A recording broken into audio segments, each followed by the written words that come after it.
Sairam, everyone. Just to recollect what we were discussing last week before we proceed, we have more or less come to the end of chapter 7 of the Geetha Vahini. Swami started the chapter saying that whenever there is a deterioration in dharma, the practice of dharma, he takes birth. That's what he starts with, and then he goes on to talk about Krishna, actually Arjuna himself, that Arjuna was the greatest devotee, greatest friend, and the Lord is there to answer any questions he may have. And then we came to the end where Swami is talking about Krishna, saying that Krishna's birth was that of Leela Janma, but Arjuna and others are taking birth because of their karma. And I think there were many other topics which we discussed along the way. I think, but we left off discussing about the question of, why there are multiplicity of Atmas. I think we tried to, that was the last point we were discussing. And, this, we had lots of discussion trying to understand, is it one Atma, many Atmas? So how, if there is only one Atma, how can be multiple Janmas and things like that? So it was a good discussion, but I got some feedback from some attendees. What happens, I think, when we read Swami's literature, the topics are so vast, and Swami is trying to give us it in small pieces. We still have lots of questions. So what I would suggest is, because our experience has been that if we have certain questions and if we can't find the answer within the paragraph which we are discussing, or something which we have already read in the Geetha Vahini, usually the answers come just afterwards. The following paragraph we have always found. So I would say, as much as possible, let us try to confine to the discussion to the sections we have in front of us, and try to understand each sentence, because otherwise we may just go off on a tangent, and we may miss the points which Swami is trying to explain to us in a particular paragraph, in a particular chapter.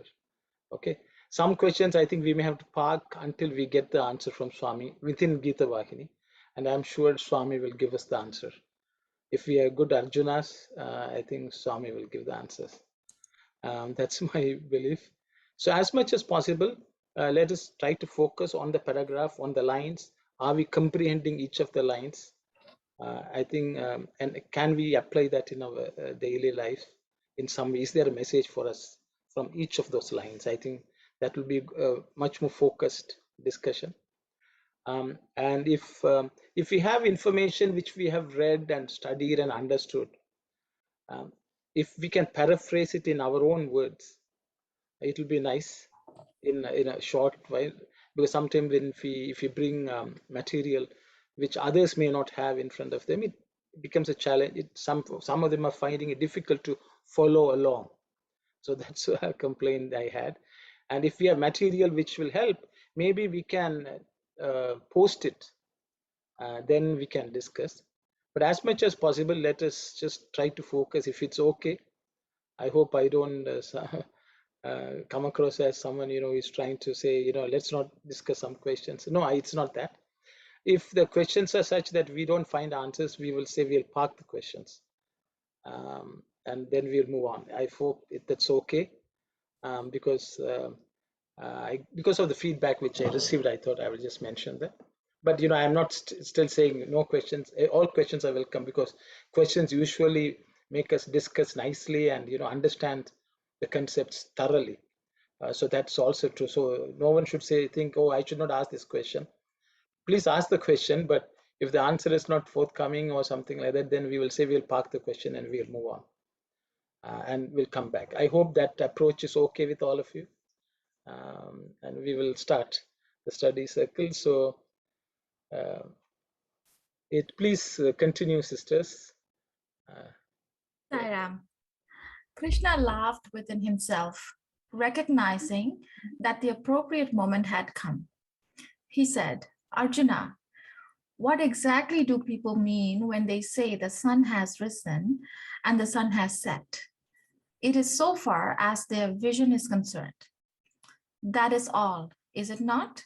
The sun does not rise, it does not set. I am also like that. I am not born, nor do I die. Men of ordinary intellect consider that I am born many times and that I do many deeds during each birth. Whenever there is a need for the uplift of the world, I become manifest, assuming a name and a form, that is all. So I am conscious of all my appearances, all my manifestations. I am almighty. I am Sarvatna, all-knowing. Not only I, even you, know everything, but your Janak Shakti or Jnana Shakti, urge to know, is overwhelmed by Ajnana, non-knowledge, ignorance. I am Jnana, wisdom itself, and so I know everything. When the sun is seen in a mirror, he does not lose either his status or his glory. He is unaffected. His glory is undiminished. So also I am reflected in Prakriti, nature, and that does not diminish any of my glory of status. I remain as almighty and as Sarvatna as ever. I am unborn, immortal. Humans are born as a result of their merit and demerit of previous birth. Perhaps you think that this holds true for avatars also. No. Yours is karma janma, birth due to natural means as a result of karma. Mine is Leela Janma, divine birth, as a play of God. Prayers of the good are the cause of my Janma, birth. The misdeeds of the wicked are also the cause. Thank you, sister. So we had read this and discussed, tried to understand. So I will again leave it open for anyone to comment on any of the sentences which Lord Krishna is talking about.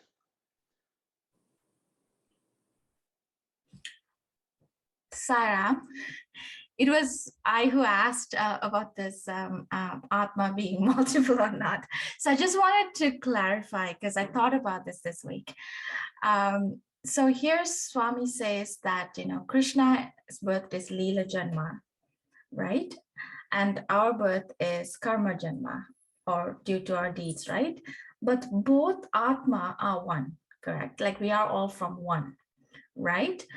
So is my understanding right when I say that we are all God, but like, how Swami says we're all God separated himself from himself to love himself. In that sense, we are all like, if we imagine we are the ocean is Atma, then we are part of the waves, but these waves, we haven't realized ourselves. That's why we have the karma. God, which is the main ocean, takes birth again, or so-called birth, to kind of save ourselves, so help us realize ourselves. Is that understanding correct? Because we are all one Atma, right? Okay, again, yeah, I understand. So I think I will open it up for anyone to share any thought. The sister has explained what she understands, that we are one Atma, but We are the waves of the ocean. Like, I'm trying to understand the Leela Janma and Karma Janma. Like, I understand the Atma. It's just these two Janmas is what I'm trying to understand. Okay, thank you. So I think there's no discussion about the Atma perspective. So I think that's okay. She agrees that it's one, because that's what Swami has said. But how was what makes the Janmas or the births different? And is it the waves? And how does the ocean come to help the waves? Okay. I think that's the question. So I will again post the question, and anyone who would like to comment. Okay, maybe I will take a go at it because I think the fundamental problem we have is even when we say there's only one Atman, our understanding or concept of that one Atman itself is a problem. It's like the way I understand, sister, is if we have in a body, if a small finger thinks that it is separate and the rest of the body is separate, the finger thinks I am different from the entire body. How can anyone help me? The finger, suddenly has taken a life of its own and it has its own thinking. But it forgets that it is part of a large body, because it conceives itself as a separate entity based on its understanding of itself as a finger. And because it has thought it is separate, even its concept of I or the Atman is also limited to that finger.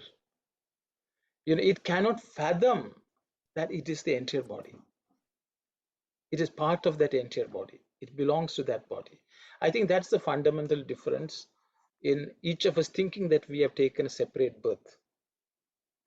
Because the finger cannot think, but the body, the person who is, if you are the person and you are looking at your finger, you know that you have many fingers, each finger does something. So the Lord's vision is different than an individual's vision of the Atman. And the individual vision is what the cause of many births. The Lord Krishna says, I have taken many births. He has said, in different avatars I have come. But he does not identify with the avatar, but himself. He is not limited by that thinking. I think that may be the challenge which we have. And that Swami says is because of a ajnana, lack of knowledge. Even the birth itself is because of ajnana, lack of knowledge. And when you have lack of knowledge, your birth is because of your karma. But when you have removed the ajnana and you have jnana, then the fingers look fingers, no problem. You don't think it is born. You think it's a part of life. That's my understanding. I don't know whether I've confused it further, but I will open it up for others to share their thoughts. Hi, Ram Uncle. Just a follow-up question. So if my Atma or I am the same as Swami, for example, Swami is Atma and I am Atma, and if Atma is Jnana, then how can that Jnana ever be covered up or veiled or covered in ignorance? If that's who is that karma really sticking to? Like, if it can't be the Atma, like the Atma. Yeah. Sairam, Sairam, I don't know. Yes, Auntie. This is what I have understood. Krishna says, I am not born, nor do I die. I manifest. So, he is Paramatma. He is not born, neither he is born nor die. But he manifests. Whenever there is a need for him to come and take any form, it can be any avatars. So that is the Krishna's almighty power. But as human beings, unless we merge and become one with sea, we are still not merged. So we, according to our karma, we have to come back and be born, die. So that's why Baba says, when you are given a human birth, understand the purpose of your gift as a human being. You have to redeem your soul and merge with the Paramatma. This is what I understand. So when this concept is taken into your mind, you will understand this. Though we say we are one, but God is Paramatma, we are Atma, Jivatma. So this Jivatma has to liberate its soul and become part of the Paramatma. That's the liberation. So until then, we will be born according to our karma, and good karma and bad karma, both of them have to come to zero for us to reach that stage. Thank you, Saira. This is what I understand. Thank you very much, Auntie. Thank you. I think there's just to rephrase what I think Sister Kalyani is asking. So if it's the fact that the Atman is the same, Krishna, the real Krishna, the Atma Krishna, Arjuna's Atma, both are same. How can one Atma have ignorance and the other Atma have knowledge? How do I reconcile this is the question which he has. Then how do I, just to say I am Atman, then why is my Atmic experience not the same as the Atmic experience of Krishna? I hope I rephrased the question or understood the question, Kalyani? Yes, Uncle, yeah. Yeah. So, okay, maybe I will say what strikes me. The thing is, I will again go back to the finger question, finger analogy. There's a thorn which has pricked the finger, and the finger is in pain. Why did that finger touch the thorn? We don't know. The finger didn't know that it should not touch the thorn. It touched the thorn and the thorn has pricked. Thorn is inside the finger. The finger is unable to remove the thorn. But the person can use the other fingers and remove the thorn from that finger. So you can ask the question, why, if the finger was capable, why is the finger not capable of removing the thorn? Because the finger is limited in its capacity. So the way I understand is, we have concept of Jivatma, Paramatma, and things like that. I think Sister Narmada was bringing it up. The reality is, in this world, duality is a fact. In the created world, the duality is a fact. So the thing is, even though there is duality, we should be able to see the non-duality. I think that's what Swami always says. The thing is, the bodies are going to be different. The creation is going to be varied, or this diversity is going to be there. But if we pay only attention to that and don't think that we are one, we will always be in the dual stage. It's going back to the same analogy. If the finger stops thinking, until it stops thinking that it is separate, it will never think it is part of the body. So I think that is the knowledge versus ignorance. So I don't know whether I answered your question, because these are all analogies which we are using to give. We are trying to use the mind to understand something which is beyond the mind. That is our problem. But the person if you look at which later on Swami will bring about the Vishwarupa Darshana. When Arjuna asking, can you show me your form? Krishna gives him the idea of what is the Vishwarupa Darshan. I mean, the Vishwarupa Darshan, the form of Krishna has Arjuna within that also. Everything in this world is also in that body. But it is one Lord, and he identifies everything in this world as part of him. Unfortunately, because we have not reached that understanding that the entire world is also an extension of us, that is why we see it as a difference. Whereas Swami would say, I see all of you as extension of me. And I think coming to that understanding is the problem we have. The ajnana is because we cannot see the world as an extension of us, whereas the Lord does not have a problem seeing the entire world as an extension of Him. That is my understanding. I don't know whether it answered your question. So that is the ignorance. Ignorance is having a very narrow view. Knowledge is having a very wide view, thinking that everything is, I'm connected to everything in this world, everyone in this world. I don't know when we will get to that point, but that's what Swami wants us to identify with every single person as an extension of us. It's an integral part of us. That's my understanding. I don't know whether I said anything. There are a couple of people who have put up their hands. I don't know. Sairam, Yes, Aruna. there. I don't know, this exactly what you have said. Krishna is saying, your jnana sakti, urge to know, is overwhelmed by ajnana, non-knowledge, ignorance. That's why you are not able to differentiate.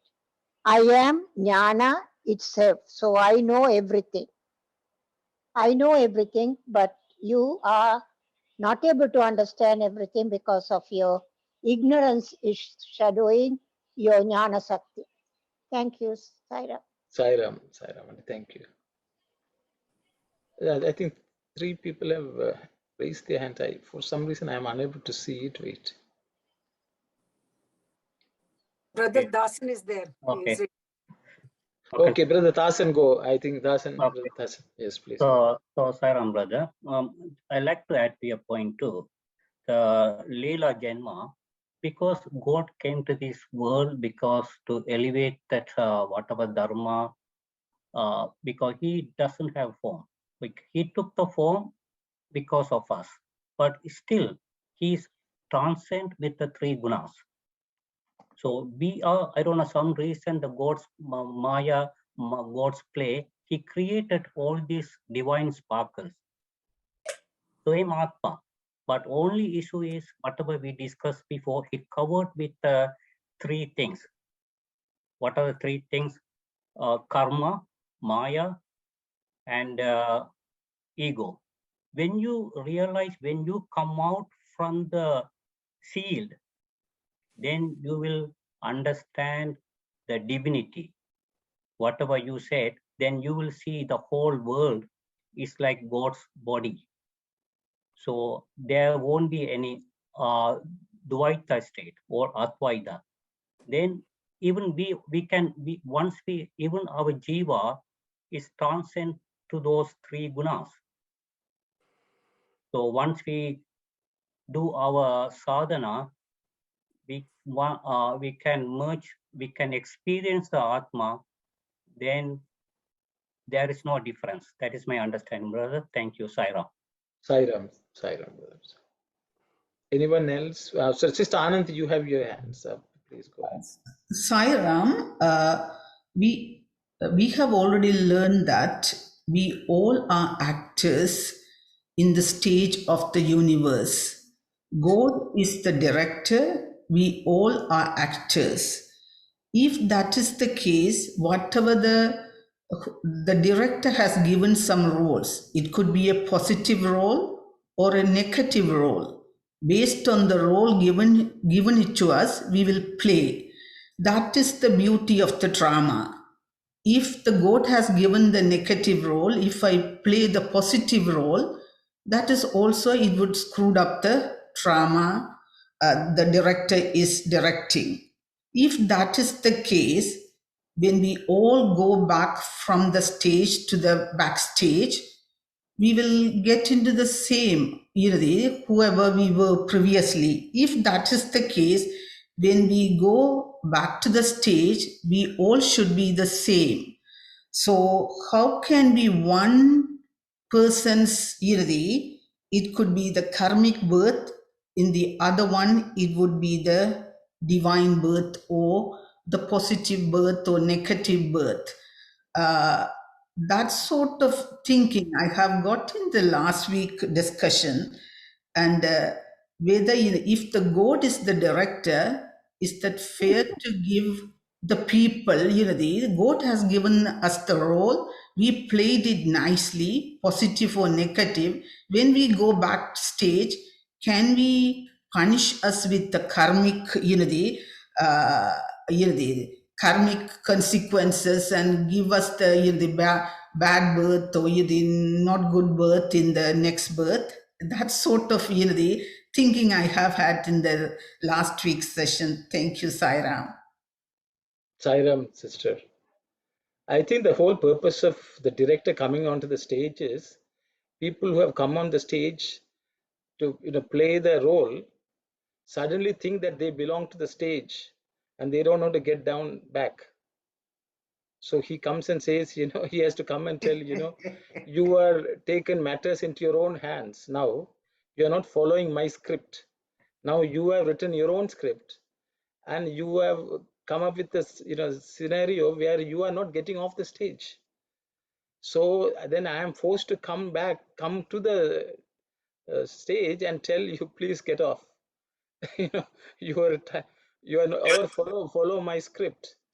so, so I think he's not a very good director, so he had to somehow jump on the stage and put on a character and play a role and somehow guide you outside the stage. But we think we belong to the stage and we don't want to get off. So that is this creation is that. See, he says you come, do your work and come. But we came down onto the earth and we got attached to everything. See, he says, okay, you be a child, then you do the role of a child, you do role of a father, mother, and then when the time is up, you come back to me. We come and say, no, we don't want to let go. Even if when the time is up, we don't want to go.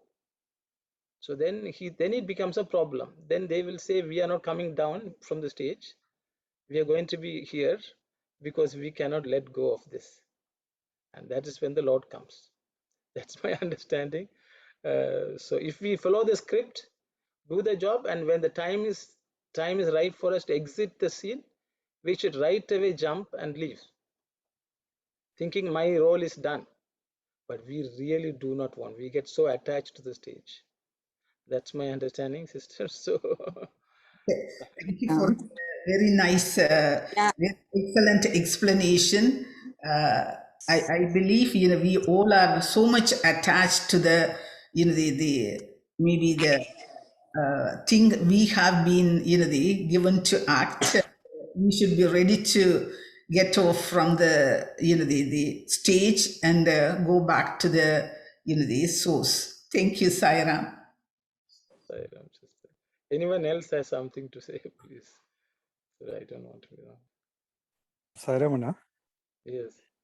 Yeah, just thought of adding to what you were saying. I think it's more like they say, we live as if we never die and we die as if we have never lived. That kind of a scenario. Sairam. Sairam.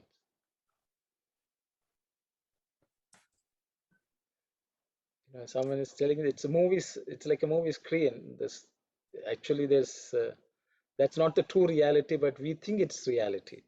I think in Sandhya Nivarani we discussed that also. Swami says, if we think it is not reality, but it's just a cinema play, but then we will not be affected. But we think that the cinema is the real thing, and forget that the screen is the real thing, and that's also something. Thank you. I hope reasonably satisfied with the questions and answers. So we'll proceed, if it's okay, to the next slide. I'm sorry if I don't want to rush. I hope no one had anything else to say. I'll pause. Okay, we'll go. Actually, Swami is anyway discussing about again avatar and so on. So I think you can still ask the same questions here also. If you have. Please go ahead, Sister, read. Sairam. The avatar Purushas have no merit or demerit accumulated in former births, which, like ordinary mortals, they have to pay off in this birth. Theirs is a Leela, divine play, a birth taken on. The goodness of the good and the wickedness of the bad provide the reasons for the avatar of the Lord. For example, take the avatar of Narasimha. The merit of Prahalada and the wickedness of Hiranyakashipu combined to cause it. As the result of the coming of the Lord, the good will be happy and the bad will suffer. The avatar, however, has no joy or grief, even when it is enveloped in the body it has assumed. The avatar is not constituted of the 5 elements. It is Chinmaya, not Mrinmaya, spiritual, not material. It can never be disturbed by egoism or the sense of mine and thine. It is untouched by the delusion born of ignorance.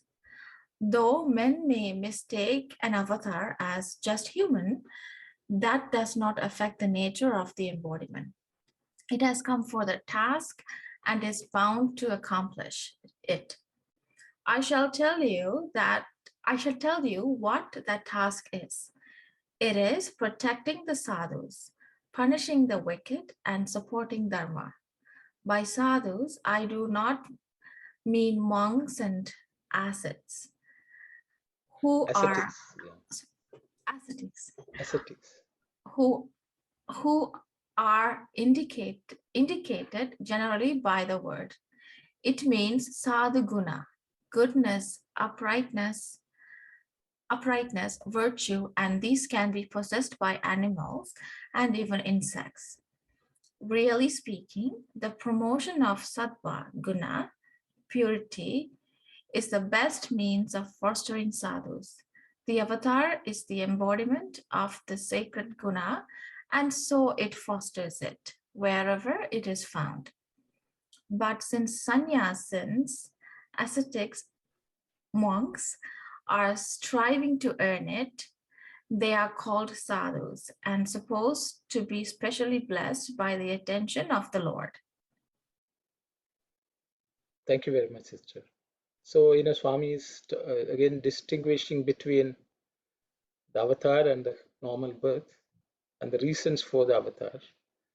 So I will just open it for any discussion, any comments, anything which you would like to share.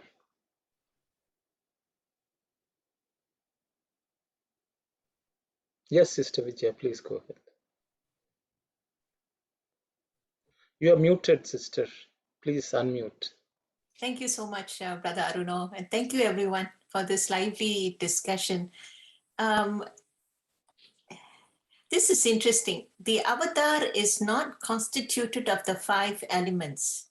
This Chinmaya, not Mrinmaya, spiritual, not material. I was reading recently, a couple of things this reading came about. The first thing is, Swami says, you don't waste water, you don't waste electricity, don't waste food, don't waste money. And he says God is in every one of them. And it struck me because, I said, if I'm, and Swami gave that example one day, somebody saw his eyes red and they asked, why Swami? Because, I put soap and, I didn't run the water and I didn't put enough water to clean it. So a little bit was there as an irritant on the eye and it was red. And it struck me that, God has everything, right? He is everything. And how to look at water and say, Swami is water, God is water. And that's why we don't waste water, we don't waste food, everything we don't waste. And then here it is saying, the avatar is not constituted of the 5 elements, but he is in the element. He's the spiritual consciousness is the element. So for me, correct me if I'm wrong, the material itself is the consciousness, the Shakti that created this electricity, water, it's very hard for the mind to understand. When Swami says, don't waste water, it is God. So I wonder if anybody can answer that. What does Swami mean?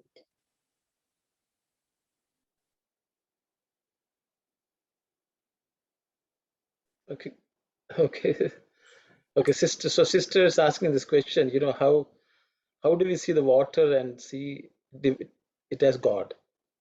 How do we separate the material, the 5 elements, with the energy or the life force within them?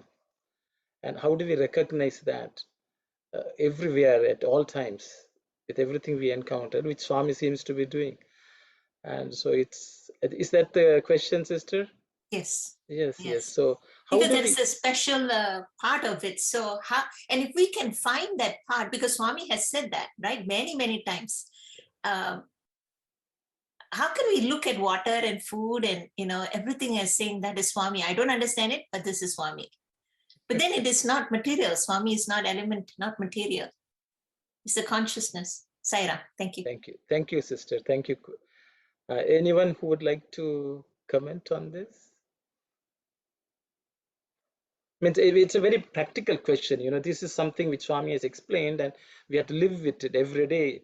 And how do we live it? I think that's sister's question, an excellent question. Practical application. Is there a technique, things which we can do to do that? Thank you. Sai Ram. So this is something similar to the question we keep asking. How can we see God in everyone? Not seeing the body, but seeing God in everyone. So we are seeing that divinity, which is same in all of us. How, because we have to reach to that level. I think that's what I'm just kind of relating to that. We see elements, but yet think God is in that. So how can we see human being all the time, interact with them, good, bad, whatever, but we see the same divinity, that we all have a same divinity? I think is something I'm kind of seeing, how can we do that? So my take on that is, as what we discussed just a while ago, that human beings get trapped in the complexity of this mind and body, how that works. But if we put our mind inward, always conscious about the existence of that Lord or Atma or Almighty, whatever we want to call, I think we will able to realize that. So it's just, I think, because everything is logical, analytical, we have to shy away from that. So that's how we will see Bhagawan in every element. That's how we will see Atma is the same Atma prevails in all human beings. This is with my limited knowledge, but that's how I understand. Sign out. Thank you very much, sister. Thank you. Yes, Brother Tasan. So, Sairam brother, in the last paragraph we studied that the whole Prakriti is divine's body. So that is a reason we pray even stone, even water, even grass, and we have to see the divinity, the whole Prakriti. Once you achieve that wisdom, and you will see there is no difference. That is my understanding, brother. Thank you, Sairam. Sairam. There is a comment on the chat, so I will just read out from Janani. He says, an analogy is like a robber who comes to a home to rob and sees a bunch of golden statues of Rama, Ravana, etc. The robber does not distinguish between the Rama statue versus Ravana statue. In other words, the robber sees it all as gold, the underlying material. So spiritual sadhana helps us clear our vision, so we are able to see everyone as the same underlying material, God stuff, divine consciousness. And that's a comment. So that sort of triggers the thought in me. So I think I would share if it's okay with you all. Yes, please go ahead. Okay, I have one thought to here, please. When when they identify themselves with the body constitutes of 5 elements. So until the human identify the Atma, connect, then only they will realize this beyond the elements. That's how I look at it. Thank you, Saira. Thank you very much, sister. So I think just to understand what sister is telling, so the day we understand that we are not the body, we are not the mind, then we will be able to see the divinity in others. I think that's what Swami wants us to attain. Okay, very nice, sister. Any other thoughts, please? So, Saram brother, I'd like to add one more point. If we take our Swami, even if we go to Delhi or anywhere cold places, he never wear any jacket or anything. So these 5 elements doesn't affect him. So we are the only people that we are the 5 elements, we are body consciousness. He is above those kind of things. Thank you, brother Saira. Thank you. Yes, Sister Vijaya, you put your hand up, please. Thank you for the responses, Brother Dasan and Sister Aruna and Sister, I think Shivani spoke just now. Yes. It's very interesting because when we look at certain animals, when they went through, I remember in Australia, the wildfire, and you can see different species taking care of each other. And you see the love and the bonding, we've all seen examples of that. And something in our heart, responds to that love, or even our animals, our pets.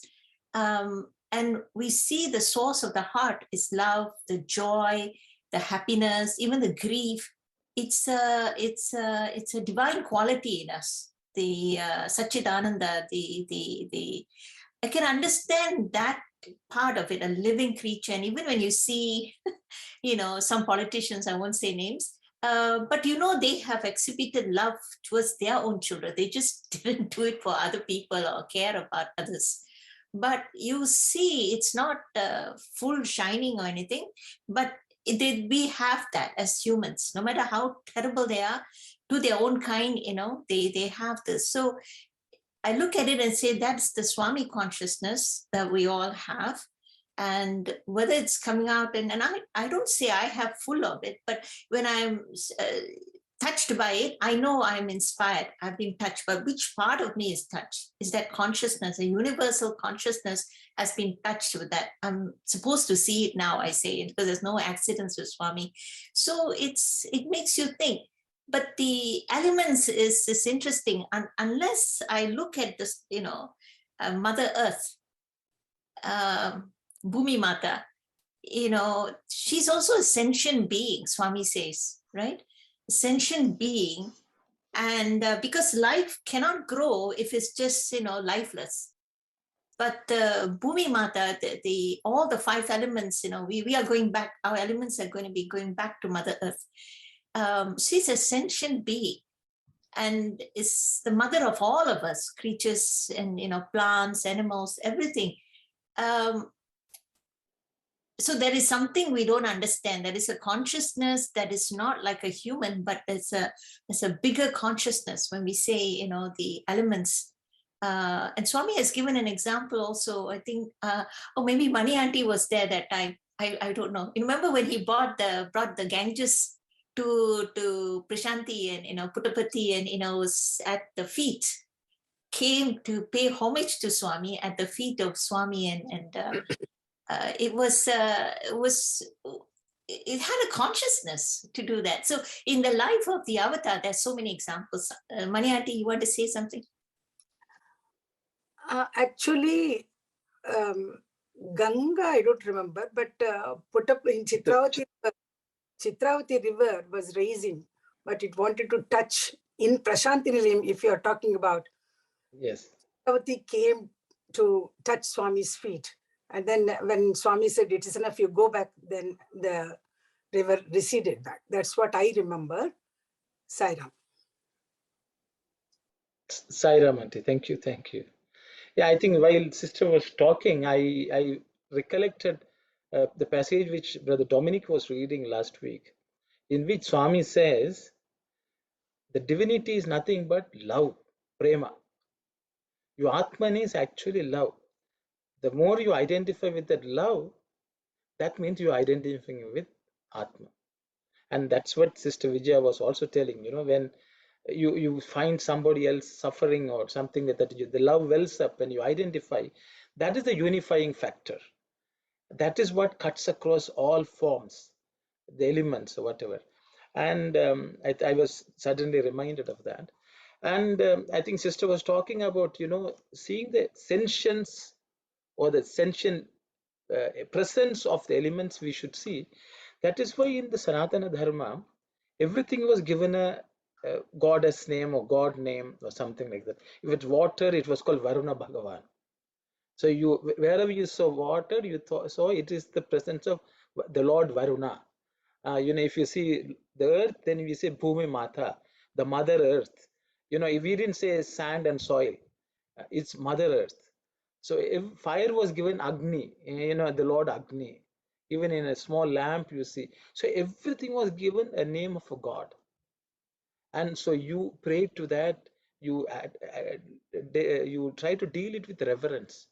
So people, even small objects were given divine stature, a stone, a tree, everything was given, and they worshipped, because there is God within that thing which is making it function. And they didn't see the external elements themselves, but the inner force.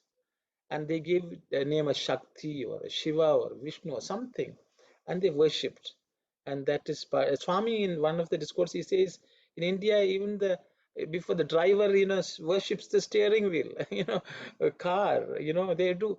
Everything is seen as living being, though the science may say there is nothing, it's just molecules. They saw everything as living. And they took care of it. That I thought, I was just touched when you were speaking. I was reminded of that. I will open it up for anyone else, please. Sairam Arun, Sairam.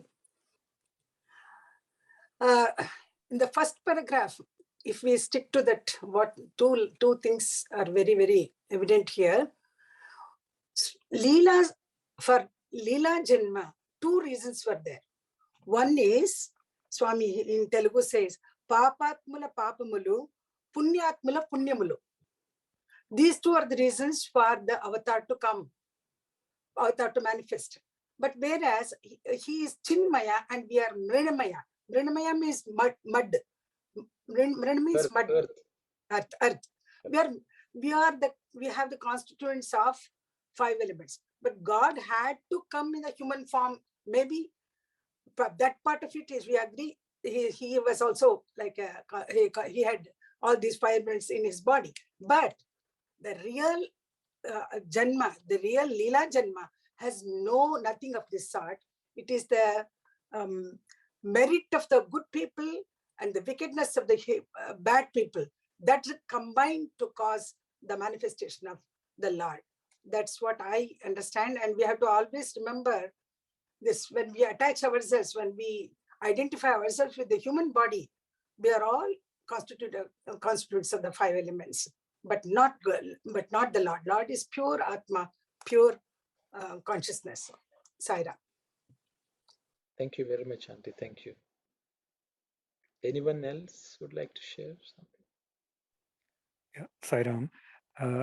Yeah, so just wanted to add, like in the Vedas, it is said, Atmana Akasha Sambhutaha, Akashad Vayuhu, Vayoragnihi, Agnirapaha, Adyav Prithvi, Prithivya Aushadaya, Aushadibhyo Annam, Annat Purusha, meaning going from the Atman to the sky, to the fire, to water, to earth, to the whole of food, and from food, man. So I was thinking in context of what sister's earlier question was with regard to any of the elements that we use, the underlying principle being the Atman. For example, one of the days when usually Swami would not have a lot of food, so people asking Swami that, Swami, since you're not having food, do you draw sustenance from the 5 elements directly? And then Swami said, actually, the 5 elements draw their sustenance from me. So in that context of every time knowing that whether it is earth, fire, water, wind, sky, whatever we call as the 5 elements, ultimately it is the Atman that took on one attribute, like Swami would explain it as that Shabda, Sparsha, Rupa, Rasa, Gandha. So every time Atman took on one attribute, it became one element. And when it took on another attribute, it became a more gross element. So that is in terms of how ultimately the elements are based on the Atman. But for us in our day-to-day life, when we are dealing with water, when we are dealing with earth, for starting off with a very fundamental thing, we can show our gratitude for having received water, for having received food, for being in.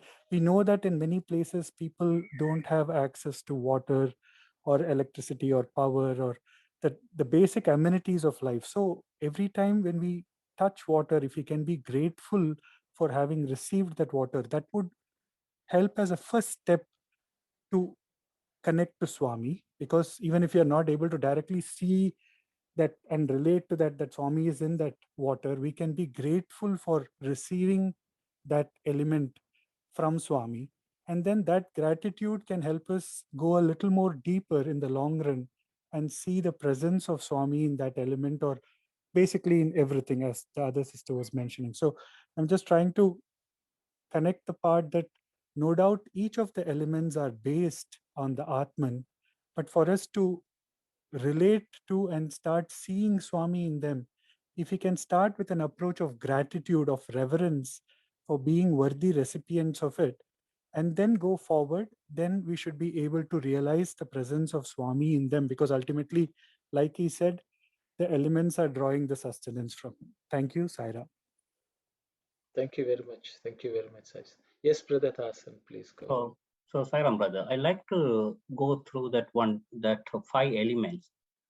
In our religious thing, whatever you see, they ask you to pray.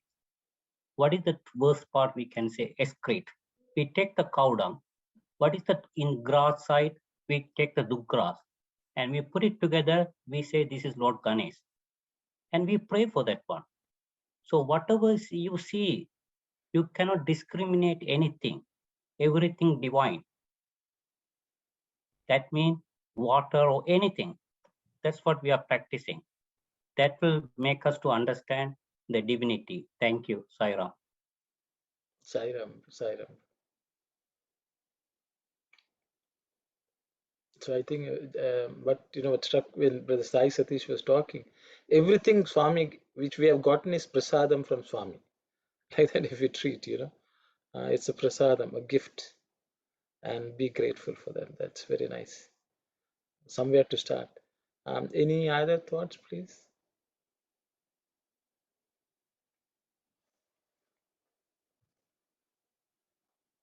See, I think another point which Swami has mentioned is that there's no joy or grief. I think Brother Dasan touched on it also briefly. I think we should reach a point of no joy or no grief. Generally, I was thinking when we have joy or grief, only generally when it's something we think we have lost something or we have gained something, we are happy or sad. I think if somebody else has something, we should be happy for them. If somebody is sad, we should be sad for them. I think so that way we don't feel personal pain or loss. I think that's what Swami says. Avatar has no joy or grief. Even when it is enveloped in the body, it has assumed. I thought that was also another point. Yes, Sister Vijaya, please go ahead. Sairam, no, that was a very, very good point. Brother Sai Satish, I think he said, yes. And Brother Tasan also said. But it's the gratitude and love, we know, is the royal road to Swami. You want Swami, you just be, deep prayer and deep gratitude. But this is the Krishna avatar we're reading in the Geetha Vahini, and he says he came here what the task is. It is protecting the sadhus, punishing the wicked, and supporting dharma. And by sadhus, the first time that I realized this was the sattva guna, the purity. And the avatar is an embodiment of this sacred guna, so it fosters it wherever it's found. But Swami in this present incarnation, and tell me if it's wrong, he he also took it another level. He says, I didn't come here to destroy anybody. And if I have to destroy everybody, everybody has to be destroyed. He came to transform people. What do you, the Krishna avatar was a different purpose, and Swami Sri Sathya Sai Baba's Bhagawan's purpose was slightly different. But I'm seeing that he also came here also, I believe, I'm not sure I'm right, the Sattva Guna, that's the promotion he's always come for. So even when you see sometimes wickedness around you, and that's really evil and wicked, and there are people who are totally greedy and lusting and everything and the non-human values. But Swami didn't come here to kill anybody. And that was very, very interesting to see. But my sense is that their own karma will do them in. I mean, whether this life or another life. But what are we? He came here to transform, and so we are his message, right? So we can transform people by our own presence. We have to do our spiritual sadhana. But how not to be affected by the world, the condition of the Kali Yuga? And here he's saying promotion of the Sattva Guna, best means of fostering the sadhus. So can you explain that? Anyone can explain that? Sai Ram. Thank you. Sai Ram, sister. Good, nice question. Yes, Brother Dasan. Yes. Yeah. If we take Shirdi Baba, it's a good question. If we take Shirdi Baba and Sathya Sai Baba, they didn't come to kill someone. They want, most of the people are under Rajas and Tamas Gunas. They came to us, elevate us, to move us to the Sattva Guna in order to keep up the Dharma in good stage. That is my understanding. Thank you. Thank you, brother. Anyone else would like to share your thoughts, please? In addition to Brother Dasan's quote, here Swami says that we all are shackled to our bodies by our three gunas, Sattva, Raja and Tamas, and Swami is beyond gunas. So he has no bondage. So we are swayed this way and that way by desires. So I have no other desire than to transform you all into desireless, steady natured persons. This is what Swami says. And I have taken this human form to perform many exalted deeds, to uplift humanity, to steer men into the pathway of Satya, Dharma and Shanti Prema, and help them to reach the goal of humanity. Liberation, goal of liberation. Thank you, Sai. Thank you very much, Auntie. Thank you. Sai Ram. Yes, Auntie. Swami's avatar mission was only to transform the hearts of people. That was his mission. Always Swami used to say that. Transformation of heart. If he always used to say that if this evil people have to be removed, to be rid of them.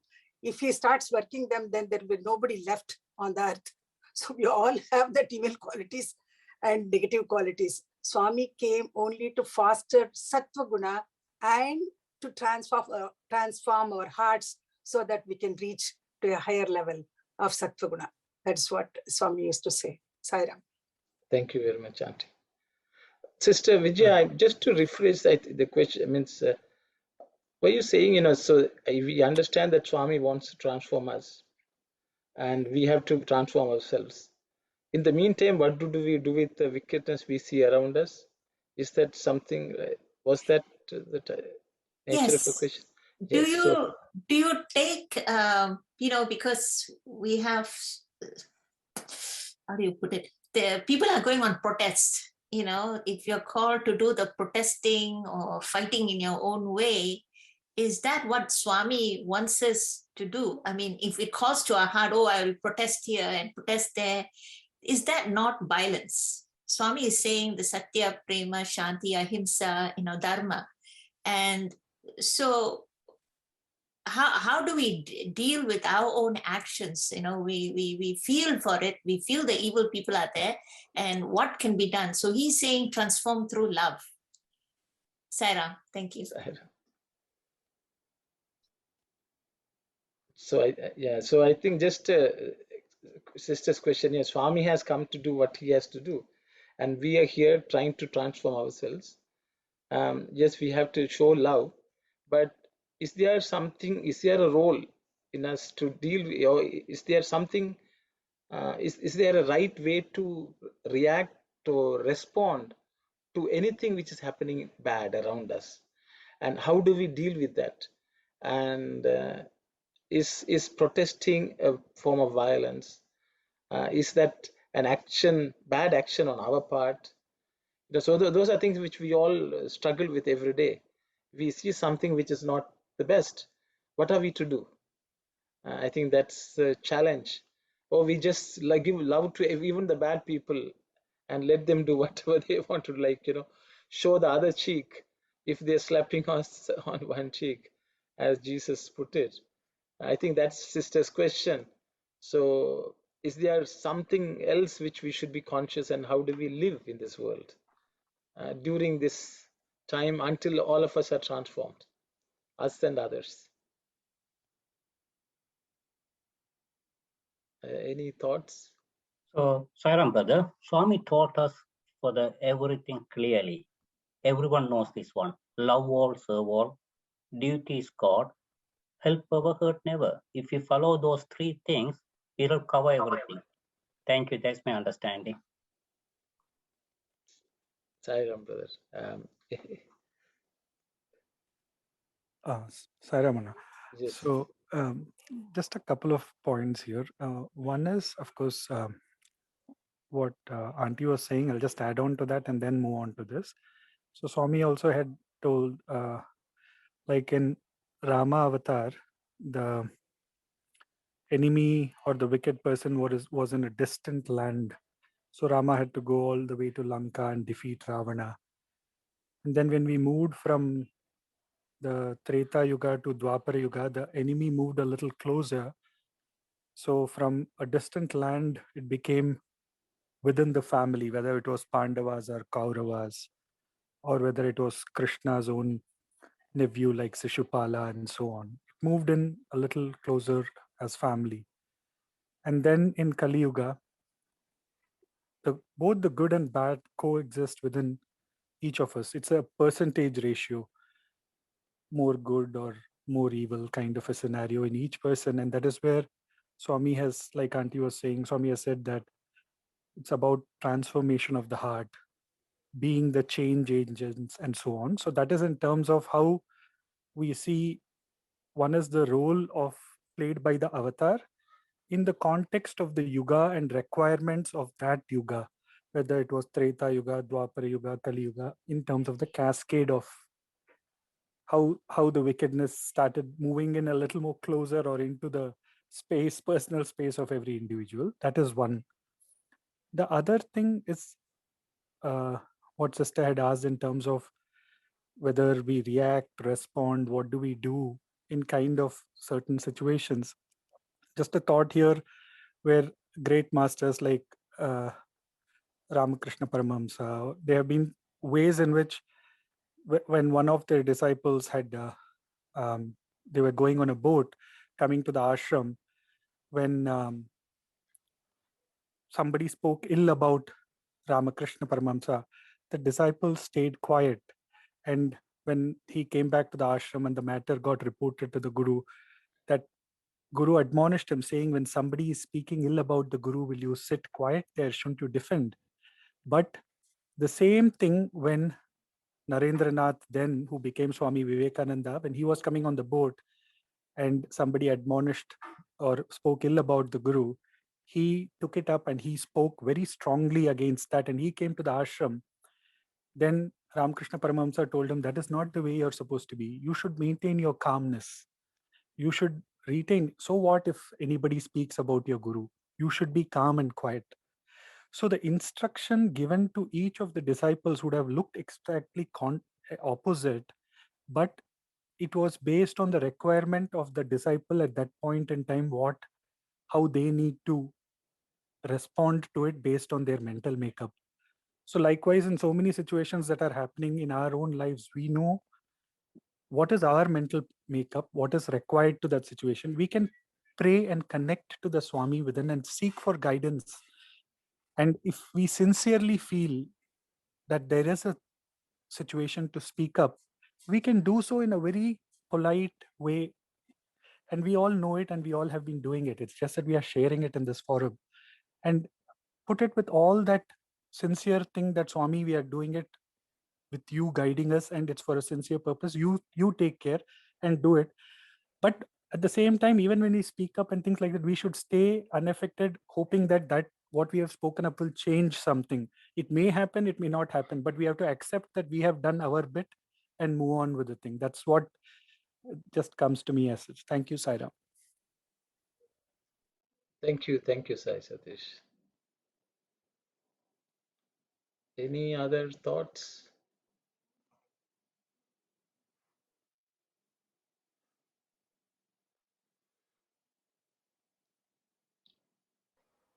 Sai Ram, I don't know, this is Sakku, Auntie. Yes, Auntie. Baba has told many times, you look after your spiritual transformation.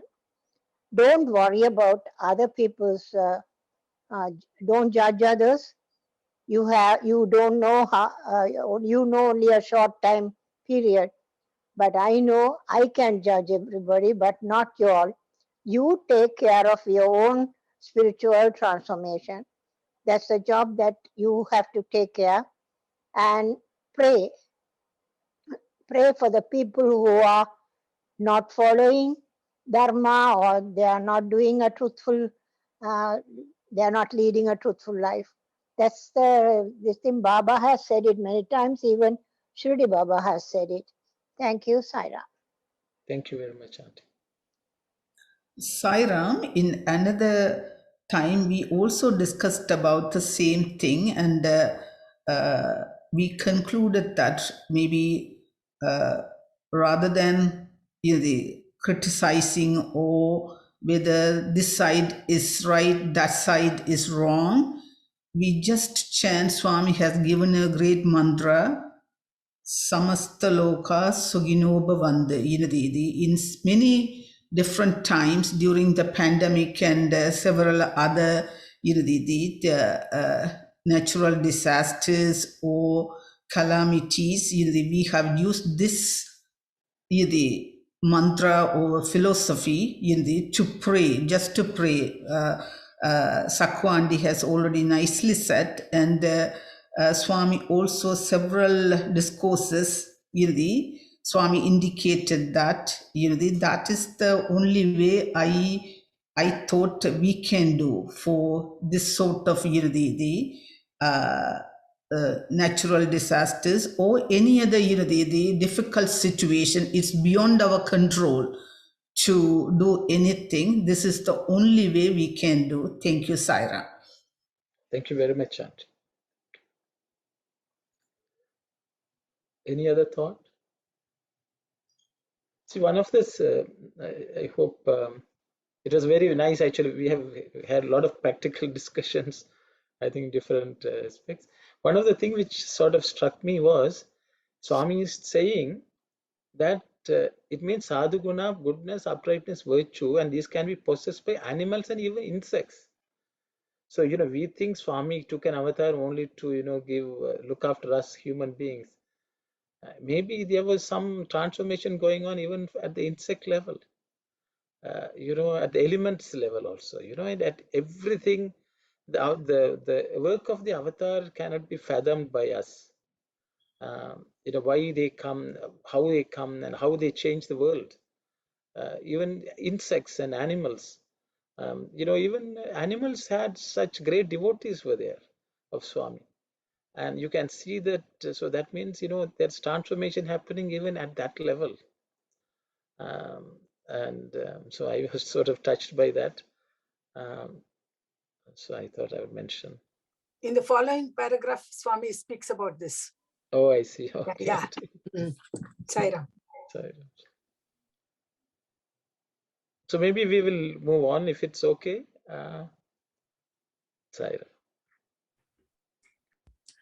Sairam. But they are not the only sadhus. All those who follow sadachara or good conduct, who have sadsila, good practices, who adhere to satya, truth, who yearn for the sannidhi, presence of Sharveshwara, the Lord, who observe sadharma, who consider sarva jnana, all as samana, equal, all of them are sadhus. Such characteristics are found among the animals and birds even. In the Ramayana, Jatayu, eagle, was saved as a result of this guna. That is the reason why the elephant was blessed and the monkeys were given a chance to serve and be blessed with his grace. The same reason prompted the Lord to bless the squirrel. A sadhu is not made by a string of heads, a ochre robe, and a stick in the hand. The clothes one wears and the language one has on the tongue do not decide who is a sadhu and who is not. It is the guna that settles it. All animals have the potentiality to be good. So fostering goodness in all is the best means of ensuring the welfare of the world. Next, the punishment of the wicked. Those who transgress the limits set for each type of genus of animals, those who indulge in akarma, aniyaya, injustice or negation, and anachara, immortality, and who roam about caught in the coils of ahamkara, ego, have to be punished. Those who have allowed rajoguna and tamoguna to predominate and sattva guna to be extinguished in them, and who have thus lost all trace of daya, compassion, dharma and dhanam, charity, have to be punished. A small correction, Narmada. It's anachara, immorality. Anachara. Thank you, Auntie. Immorality. Okay. Saira. Thank you, Auntie. So, I think it's Swami has described, what is good sadhu qualities and what is the bad qualities of the wicked people. So I will just open it up for anyone to share anything which strikes you.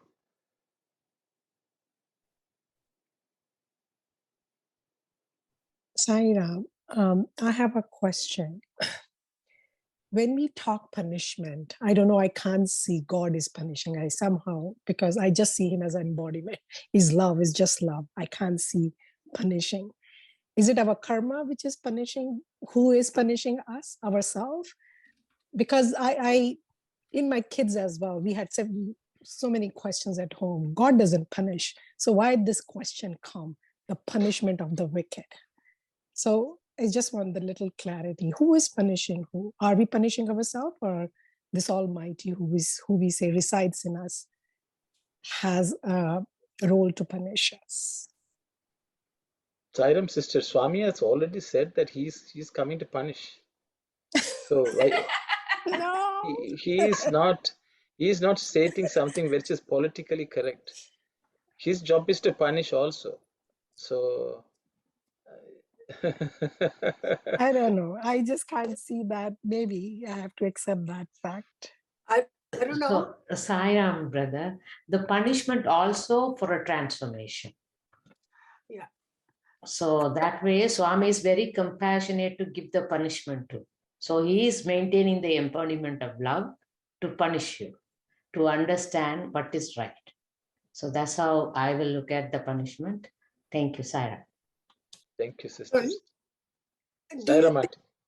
you think that Swami is punishing us for all our these things, for all our karmas which we are doing? Is he punishing us?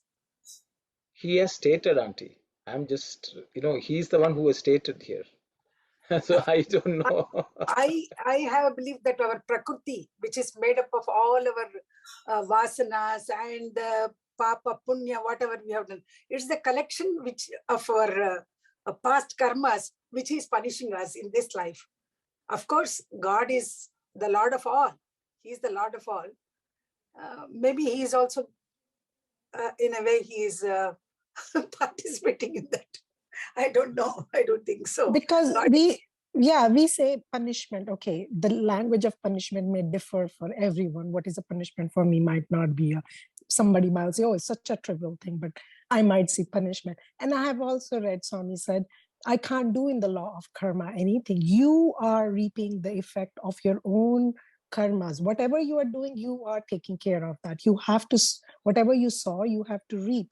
So that concept, if law of karma is there, then punishment is coming from, I know Swami has said that I'm here to punish. I don't know. I just see that he is there to give us the path of dharma, the righteousness, the truth. And now how I see is it's a big ship. I think that's what I created in my mind. I might have shared with this group. It's a big ship and we all are small boats. So if those small boats are sailing, and if we align ourselves with that big ship, we are safe. We have the right path. But some boats, they decide to go far away from the big ship. And that is where the karma, the Lord karma and the punishment and the goodness and the badness come. But the minute we start aligning ourselves with that big ship, the teaching of that, we are fine, even though we might go through turbulence, but we will be saved because we are on the right path, the dharma path or the righteousness. I hope I'm not going away taking this discussion off the topic, but this punishment is just, maybe I have to accept it. I think sister is finding the concept of punishment itself punishing her a lot. So yes, Brother Dasan. True. Brother Dasan, go ahead. Yeah, so Sairam brother, if we take Ramayana, Mahabharatam, sometimes if the leaders, they have more power, there's only way the Lord has to come down to punish them, to establish the dharma. Even if we take the Pragaladan and Hiranyakasipu, nobody cannot stand in front of Hiranyakasipu. So God has to come down to just kill him and establish the dharma. So even our life, whatever you do, any action, it has a reaction, it has a reflection, it has a resound. That you have to understand that one. In that way, you are punishing, you are getting the punishment too. Thank you, Sairam brother. Thank you, brother. Thank you. Yes, Sister Vijaya, please go ahead. Sairam, thank you. Thank you for that question and that comments.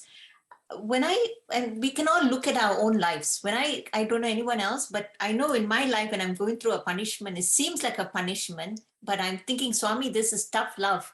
And it's like, you're going through hell, whether it's in relationships or in health, and it is because of the ajnana, the ignorance, and you didn't know what you did to get wrong. It could be a previous karma, it could be in this karma, something about you, and this time so-called punishment has to come. But I just find with our Lord, when you have a sincere prayer to him, I say, Swami, I don't know what to do. You come and you take care of this. I don't know. You have to, show me the way out of this hell. And I find that Swami just comes. He whether it's in dreams or he'll send somebody to give me a videotape. So many ways he has come, right? For all of us. That Baba, in his infinite love, when you call on him, he will come. Even if I was previously diagnosed with two cancers years ago. And recently with a cardiologist diagnosed me with aggressive heart disease. Right? And I said, okay, this is Swami's problem. And an intense prayer went to him and he sent the treatment.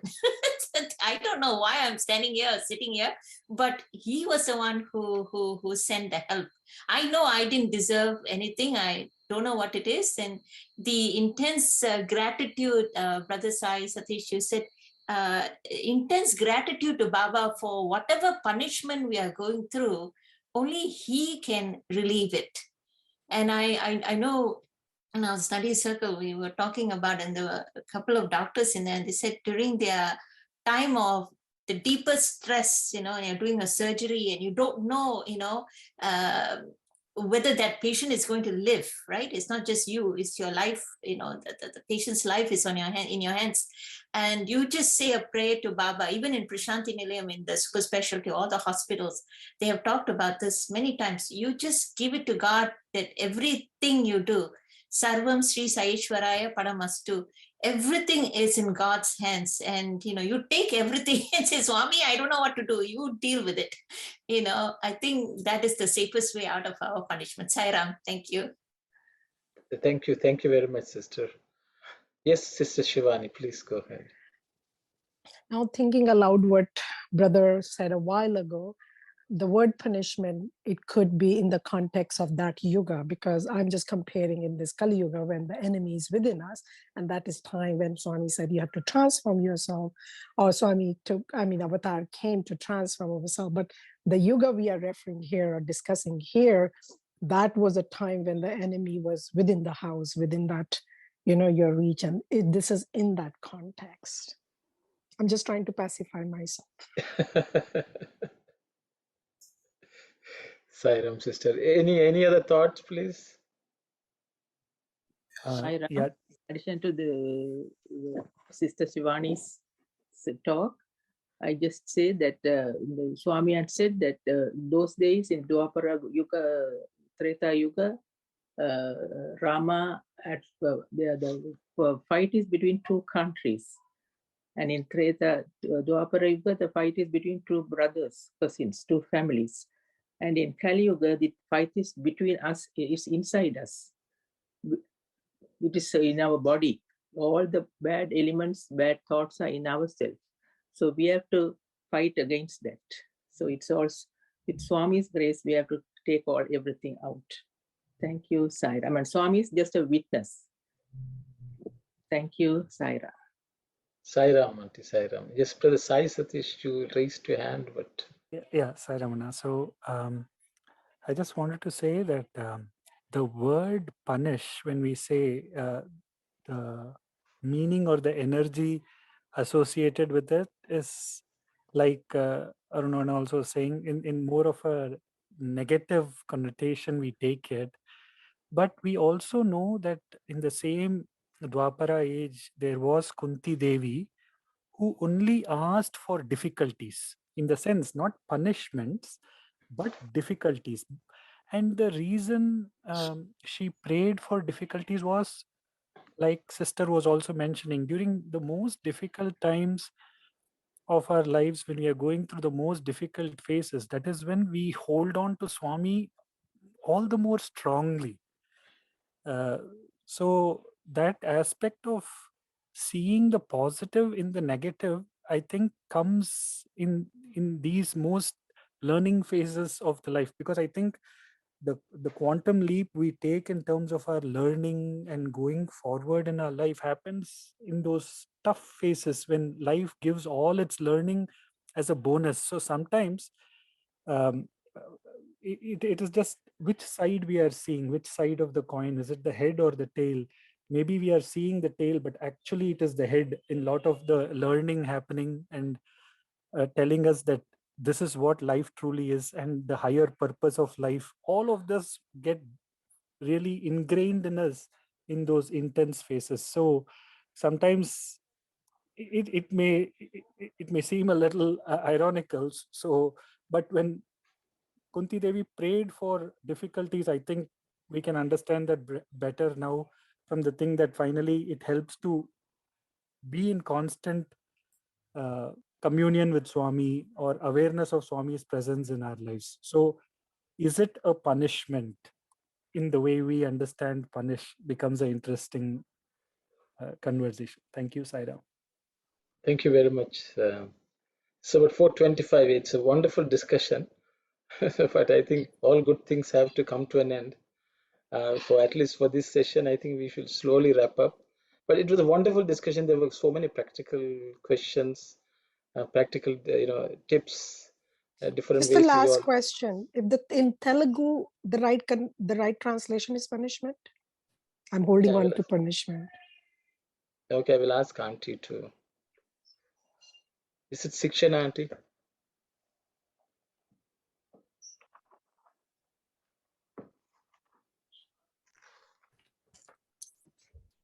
Auntie, you're muted. And that paragraph starts with this. Ika dushta shikshana ఎవరిని ఏ జాతి జీవులకు నియమించిన హద్దులను దాటి, when they cross, when they transgress that limit, అక్రమ ప్రవర్తనలతో, అన్యాయ అనాచార ఆలోచనలతో, అహంకార ఆవేదనములతో క్రమమును తప్పి సంచరించుదురో అట్టి వారిని శిక్షించుట అనగా రజో తమో గుణ బలిష్టలను, దయాధర్మ దమములను లేని వారిని శిక్షించుట. ఇక ధర్మరక్షణ, ఇది ధర్మరక్షణ. ఈ 3 విధములైన ఆచరణములే తన అవతార లక్షణమని శ్రీకృష్ణ పరమాత్మ తన అవతార ధర్మమును అర్జునకు చెప్పెను. దుష్ట శిక్షణ, that is, it is wicked, the punishment for the wicked. So sister, you are not escaping the punishment. Anna, Okay, I'll accept it. Can we I'll take accept it. Sikshana? Sorry to interrupt. Can we take Sikshana as instruction? Yes. That's correct. Yes. See, dushtana, Yes, sikshana means come to educate a jnani. Yeah, right. Then I sister. accept it. I accept that part. Yeah, that word Sai Ram. shikshana is also instructions. So instructions for the wicked, that can be, instead of punishment, we can take that word in a positive way. We can reform ourselves, by See, I have to think, I am thinking he might punish me because I'm not that jnani. So I have to be very careful. Punishment is not there. don't have to worry about it. You are getting transformed. Sai Ram.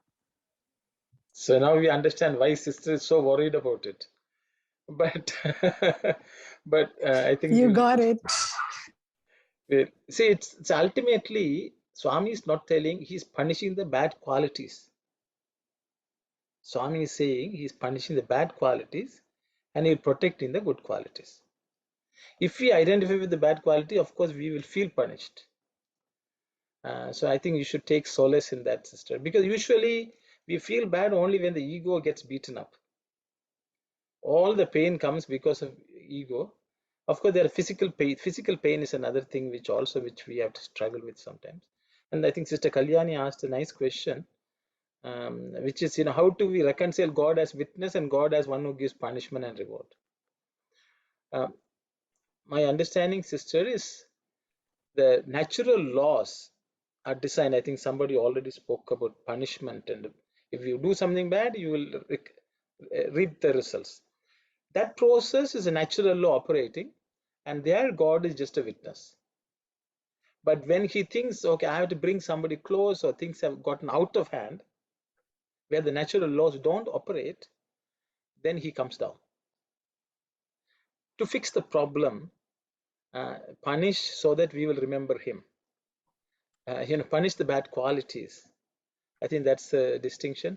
So Sister Shivani can take heart that you will not be punished, your bad qualities will be punished, and your good qualities will be protected. You just hold on to him. Brother Dasan. Yeah, so Sairam, I like to point out one punishment made. If you born in specific countries, or if you born with any defective, or if you are finance-wise low, any problems is all according to the karma. You cannot blame the God, because your karma, you got this. That is a reason you got this life and everything. But you can ask God to go through the karma to successfully to finish that one. But for the wicked people, God came down and killed them to establish the dharma. Thank you, Saira. Thank you very much, brother. Thank you. It's 4:30. Sairam, sister. Yes. Sairam, brother, before we conclude this study circle, I just wanted to thank everyone, because today we are completing almost 2 years of online study circle. So I wanted to thank all the participants make this possible, and we thank Swami for giving a wonderful opportunity for all of us to come together. Thank you all, and special thanks always goes to the facilitators, Brother Aruna and Mani Auntie and all of them still making this possible. Thank you, Sairam. Thank you very much, sister. Anyway, Sister Kalyani and Sister Narmada also have helped along. Otherwise, so that we can all do it wonderfully, and everyone come here and participating and contributing and making the learning process much more enriching, and something which we can take so that we can practice in our life. So I really thank everyone for make looking forward to every week to come and read Swami's literature and study and learn. Swami has blessed us all well, and we should be grateful to, as Sai Sathya said, we should, with gratitude, that we have the opportunity to come together and the enthusiasm Swami has given us, and hopefully he will give us the understanding also. With those thoughts, we will close for today. Thanks to everyone. With Samasta Loka and Shanti. Sairam. Om Samasta Loka Sukhino Bhavantu. Samasta Loka Sukhino Bhavantu. Samasta Loka Sukhino Bhavantu. Om Shanti Shanti Shanti. Sairam, Thank everyone. you so much. Thank you. Thank you so much. Sairam, brother. Sairam. Sairam, Sairam. Sairam. Sairam.